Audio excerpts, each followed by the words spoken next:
Welcome to Proclaim, a presentation of the Catholic Diocese of Alexandria. Join us as we journey together through the Scriptures revealed to us by God.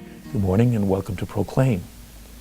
As again we continue to look at the possible interrelationship between the three Gospels of Matthew, Mark, and Luke, it's usually explained under the term synoptic question or synoptic problem. The word synoptic is from the Greek, which literally means seen together or seen along with, meaning that if you did line them up in three columns, you could certainly trace that parallel, even though the Gospels do arrange their material somewhat differently.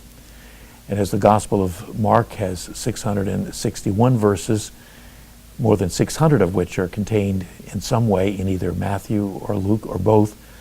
In contrast, Matthew has 1,680 verses, and of course the 600 that it shares with Mark.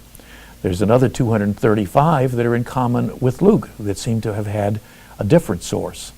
And then there's about 230 that are unique to the Gospel of Matthew that we find nowhere else.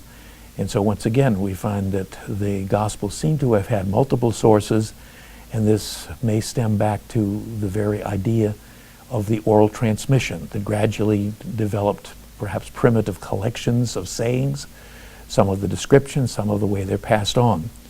The Gospel of Luke is even slightly longer with 1,149 verses, and half of those are again in Mark.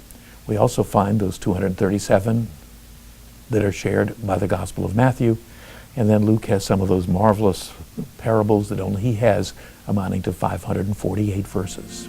This program was brought to you by Christus Cabrini Hospital.